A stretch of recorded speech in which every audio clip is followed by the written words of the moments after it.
Hello everyone, we are here again for another deck preview. So this is the deck preview that I put together for the Belphemon deck. I've been having a lot of fun putting this deck together, and it does seem like it's pretty solid. Yeah, it does have some weaknesses, one of which it can mill itself out rather quickly if you're not careful, but it can sneakily wipe, or it's just really aggressive if you get the board going. So it's effectively a giant wrecking ball, and if you can get it set up, there's not much you can do to stop it. But let's get into it. All right, so for the rookies, we have Belphemon basic, on deletion, draw one card, then trash a card. You're going to be doing a lot of drawing and trashing in this deck, just kind of filtering through and trying to get the selective pieces that you need, and this Belphemon just really helps that. 3 costs to play, 1000 DP, and inheritable, end of opponent's turns, draw a card, trash a card. Again, you're going to be doing that a lot in this deck.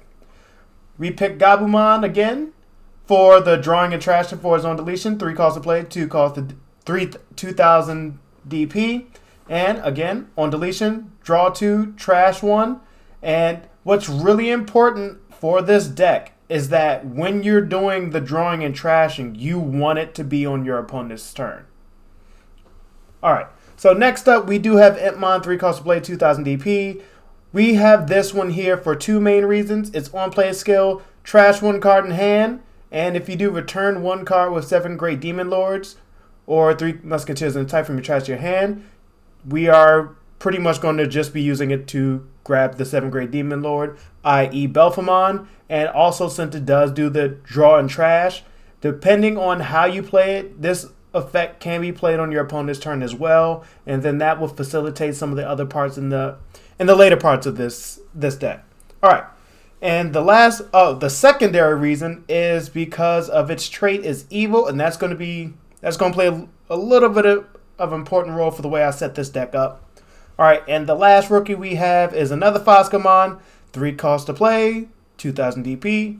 This one has blocker and can attack. It's pretty much here just because, well, one, Belphemon belongs in the deck, so I said, yeah, we should have as many Belphemons as possible, and also just for the fact that it has blocker. You never know when having that clutch blocker could stop you from just, getting G'd out. All right, now I know this is a strange choice, but I promise you there's a reason for this. We do have 2 copies of Belphemon, 13 play costs. However, with this deck, you're hardly ever going to be playing it for 13. 10k DP. While you have 10 or more cards in your trash, and you're going to be filtering through your deck a lot with this deck, so you're going to have 10 cards rather easily. When you have 10 cards in your trash, when playing this card, reduce this play cost by 8. In other words, making it a 5 cost to play 10k beater rookie. And on play, trigger recover. So this adds a little bit of longevity to the deck, just in case, you're being out aggroed. And yeah, and also the all turns, this Digimon can only Digivolve into a Digimon with Belphemon in their names. So that's going to also play again later. All right, next up we have the champions. We are running Dark Lizardmon. We're just running 3. 5 costs to play, 2 costs to Digivolve, 4000 DP. Has the main skill Retaliation. And on deletion skill, draw 1, trash 1. Again, we're going to be doing that a lot in this deck. Another reason why this card is selected is because it has the evil dragon trait. We're looking for the keyword evil in the traits. All right, the next one up, we have Belphemon. On play and on deletion, delete one of your opponent's level 3 Digimon. Though that's a nice skill just because primarily the anti-floodgate cards, i.e. things like Solarmon, Psychmon, Gazimon, they're all 3 costs to play. I mean, the 3 costs choker, so this will help get rid of that. And this has the inheritable skill. In the opponent's turn, draw 1, trash 1. All right. Next up, we have Belphemon, 5 costs to play, 2 costs to Digivolve, 6000 DP, and blocker. When attacking, lose 2 memory, but this card is almost never going to be attacking unless it's for a game. Again, select it because it has the evil keyword. All right, next up, we have the ultimates. Here we have Astamon, 7 costs to play, 3 costs to Digivolve, 7000 DP. On play and when digivolving by deleting one of your other purple Digimon, this Digimon may digivolve into a Digimon card with Belphemon in its name from your hand without paying its Digivolution cost. Alright, this is one of the main backbones of the deck. This will help facilitate a lot of the plays, partially for its main skill, but it's mostly for its inheritable skill. Another reason why this card is selected, even though, well, outside of the fact it belongs in the Belphemon line, is because it has the keyword wizard. Alright, let's see. Its inheritable skill, opponent's turn, when a card is trashed from your hand, you may play one level 4 or lower Digimon card from your trash without paying its cost. Now, this card right here is why we are able to play this Lucemon. So, ideally, as soon as you get this Lucemon, you want to pitch it to your trash. That way, when you do any of this skill, whenever you trash a card in your opponent's turn, you can play Lucemon for free, trigger heal, and then, well, yeah, profit. So, you don't just have to get Lucemon, you can get Belphemon, you can get Dark Lizardmon for its retaliation, you can get Ipmon just to get your 7th grade Demon Lord, aka Belphemon, back, or you can play Foscamon for blocker. This will help facilitate a lot of pivot points for this deck. It's really good. Alright, and next up we have just the one copy of Lucemon Chaos Mode. Needs no real introduction, but your Lucemon can digivolve into this card from your hand for a memory cost of 7, ignoring this card's Digivolution requirements. Doesn't have any. And for every 10 cards in your trash, reduce the memory cost when playing this card by 3. On play, when digivolving, delete one of your opponent's tamers or level 6 or lower Digimon. And this also works because it has the 7 Great Demon Lords keyword. So you play Lucemon with Astamon skill, you heal up next turn, and this will more than likely happen on your opponent's turn. So unless they pop Lucemon right when it comes out, that Lucemon can digivolve straight into Lucemon Chaos Mode and pop any tamer that you want to get rid of, or any troublesome blocker, or you can try to pop a Digimon that has evade so that it has to suspend itself, and then you can run it over or trample it next with your next attack or next deletion effect. Alright, we're also playing 3 copies of Wisemon. Wisemon, 6 cost to play, 6 KDP, and 4 cost to digivolve. Is kind of steep, but its effect kind of makes up for it. On play, when digivolving, reveal the top 3 cards of your deck, add 1 black or purple Digimon card from among them to your hand, put the rest in the bottom of your deck in any order. So that's good because we want to filter as much as possible. We want to make sure we have that Belphemon as quickly and consistently as possible. That's why this card can help facilitate that. And it also does have the nicety of having the inheritable blocker. Nothing like having a potential 14 or 11k blocker to just kind of thwart your opponent's attempts to just trying to trample you over. Alright, so that's Wisemon. Next up, we have the Megas, and of course the Megas are going to be Belphemon. So we have 3 copies of Belphemon Sleep Mode. On play, when digivolving, by placing 1 Belphemon Rage Mode from your trash at the top of this Digimon's Digivolution cards. This Digimon cannot attack, but it isn't affected by your opponent's effects until the end of your opponent's turn. That includes Digimon effects and option effects. So it's effectively, outside of being run over, it's almost 100% protected. It's almost the most absolute defense in the game so far. Opponent's turn, once per turn, when your opponent's Digimon attacks by trashing 2 cards from your hand, end that attack. So even if they do try to trample it over, just trash 2 cards from your hand and the attack is nullified. It's really good defense. This is a really self-sufficient card as long as you have hand. But yeah, also yeah, 7 Great Demon Lord's traits. So a lot of things are going to pivot around the Demon Lord keyword, evil, wizard, and you'll see why in a little bit. Alright, so the next one we have Belphemon Rage Mode. We're running him at 3. 14 calls to play. You will not be playing it. Just straight out telling you right now, if you are, well, you've bricked really, really bad. But 14 calls to play, 14,000 DP, 6 calls to Digivolve. Start of your main phase. Delete all of your opponent's level 5 or lower Digimon. If you have 6 or less cards in hand, this Digimon gains 3,000 DP and security attack +1 for the turn. And at the end of the attack, by deleting one of your other Digimon, unsuspend this Digimon. That is aggressive. So you can use Belphemon Sleep Mode's effect to stop your opponent from attacking. Reduce your hand to at least 6 or less. And then have this Digimon on the field be able to swing for 2 checks at 17k. And if you have another Digimon on the field, delete a Digimon. It could be any Digimon that has something like Gabumon under it to help you just gain a little bit more advantage. Unsuspend this Digimon and it can attack again for another 2 checks. That is unbelievably aggressive. It does have the inheritable effect. End of opponent's turn. If this Digimon is Belphemon Sleep Mode, trash the top card of this Digimon. In other words, after you use Belphemon Sleep Mode's effect to take Rage Mode from the trash, tuck it to the top of this card's Digivolution cards. At the end of your opponent's turn, it will trash Sleep Mode and awaken to Rage Mode, to which will then clear all the weak level 5 or lower Digimon off your opponent's board. And, okay, what does that mean about the level 6 or higher? All right, now we have an option card for that. Delete one of your opponent's level 6 or higher Digimon. Right there. That's the other way we solve that. Then, you may Digivolve one of your Digimon into Belphemon Sleep Mode from your trash without paying its Digivolution cost. So, Belphemon Rage Mode will clear out the weak fodder units.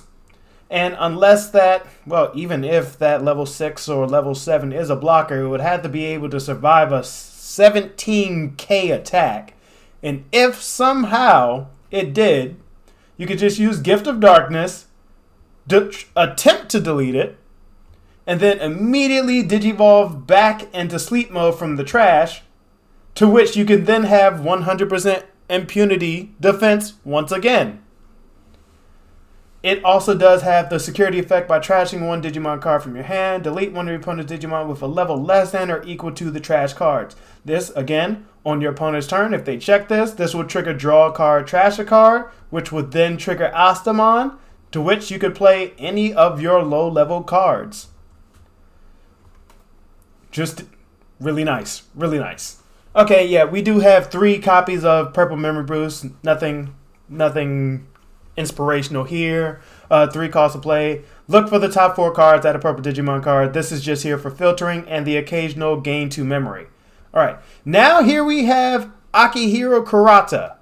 Now, you may think it's weird to have him in this deck because, for the most part, you would mainly be using it for its its first skill. When you play a Digimon card, Belphemon in its name, by deleting one of your Digimon with Gizumon in its name, reduce the play cost of playing Belphemon by the deleted Gizumon that was deleted by this card's effect. So yes, there are no Gizumons in this deck, so that effect is never going to be played. However, this card is run primarily for its secondary effect. End of opponent's turn, trigger, draw a card, trash a card. It just helps facilitates the filtering.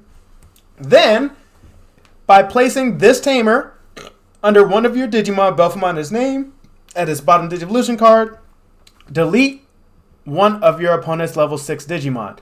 This is effectively a 3-cost version of Gift of Darkness, minus the ability to Digivolve into Belphemon Sleep Mode, and it's restricted to only level 6, not level 6 or higher. So this is just a constant, I can pop a level 6 Digimon unless you get rid of this Tamer, if I have Belphemon on the field. So it's just a nice Tamer, but it's kind of a pseudo option card that you can use to filter and pop a level 6 when you meet the criteria. Then we just have 2 of the, just normal mat, 4 calls to play, memory setter, set you to 3, and return 1 purple Digimon or 1 purple option card from your trash to your hand, which is almost 99% of this deck. So you'll be able to grab anything if you're missing a key piece. Say you need Belphemon Sleep Mode, or you need Belphemon Rage Mode, or you need to use Gift of Darkness, but you already used your 2. This just helps you get it back. So that's why Matt's in here. And finally, somewhat of a surprise or somewhat irregular, we do run 4 copies of Iron Mako. 3 costs to play. However, the reason why we run it is for this. Reveal the top 4 cards of your deck. Add 1 Digimon card with Evil, Wizard, or Demon Lord and its traits among them, and place the remaining cards at the bottom of your deck in any order. So, do you remember when I said those keywords are going to be very important? That means with Iron Mako, I can grab Impmon, Dark Lizardmon, Valmon, Astamon, Wisemon, Lucemon Chaos Mode, Belphemon Rage Mode, or Belphemon Sleep Mode. All with this 1 card. This is another additional way to filter through your deck just to make sure you get the bits and pieces that you need. So that's one of the main reasons why this card is included in the deck. Then we also have its other effect. When one of your Digimon digivolves into a purple Digimon, you may suspend this tamer to place 1 card from your hand on top of your deck and gain 1 memory. Now, this is also important because sometimes you may not have the perfect stack. It just happens sometimes. So, in the unfortunate situation where you have a level 5 in Raising and you just have Belphemon Rage Mode in your hand, that's the only thing you have for your top end. So if you have Iron Mako, or at least 2 of them, you can Digivolve into Belphemon Rage Mode for 5, suspend Iron Mako, and put 2 cards, 1 for each in this hypothetical situation, on top of your deck, gain 2 memory, to which would make this 6 cost to play a 4 cost. If you have 3, makes it a 3 cost, and so forth and so on. And another thing that this does, outside of just reducing the Digivolution cost, it also reduces the amount of cards in your hand so that you meet the conditions to use Belphemon Rage's Mode effect to gain security attack +1 and +3000. So this is the overall cohesiveness that I've made to make this deck function with as much directly intended way for it to be played, while giving it some versatility, some longevity, and some defense, and just some speed and filtering. It has been overall rather consistent. So, well, let's just do a test roll. So test roll, you get your rookie, you get your champion. We already have Lucemon. We can draw and trash that as soon as we get something to meet conditions. When we Digivolve into Foscamon and then Dark Lizardmon, move it out. If it survives to the end of opponent's turn, draw a card, trash a card. Lucemon would be in trash. If somehow deleted, Dark Lizardmon's on deletion effect, draw a card, trash a card. Both in either instance will be trashed on your opponent's turn, which if you have Azamon will fulfill its conditions, would work. And we would also have Iron Mako, so we can just search top 4, grab any other pieces. In this case, it would be a level 5, so just try to grab that and start building up. So that's one test hand. Second test hand, Digivolve into Gabumon. Okay, we don't have any level 4s. However, we do have Iron Mako. We can search that. Hopefully hit a level 4, such as Dark Lizardmon. Elsewise, we can grab something like Astamon or Wisemon. And if we grab either one of those, then we can just move Gabumon out, play Astamon or Wisemon. Well, move Gabumon out if we give Astamon. That way we can play Astamon, delete Gabumon and immediately go into our Belphemon sleep mode. So that's one instance. If we grab Wisemon, then we could just play him outright for 6. It's better to play it for 6 than for the 7. You don't want to give your opponent as much memory as possible. So you'd be able to filter for the next top 3. So again, it does have that filter, and it helps with the consistency. Lucimon's kind of dead for the first bit because there's not much you can do with it. It's the beginning of the game, not tending to trash. However, as the game progresses and as your filtering starts to pick up, you'll be able to use this, throw it down for 5 costs, trigger heal, and then next you'll be able to Digivolve in Lucimon Chaos mode. Let's do one more test draw. Oh, I probably should mention the security. The security, this one isn't that great because this is most of your level 5, so it's going to be a rough game, but it's still passable. And you also have another Ayamako, so once they hit that, you can also do some more filtering. So, last one. All right, here we go. This is a much better, way better setup for this instance of a game. So you can Digivolve into Gabumon, then Digivolve into Porcupamon. You have your purple memory boost to filter and grab whatever you want. You already have an Astamon, so more likely you will be going for Belphemon, any version of it.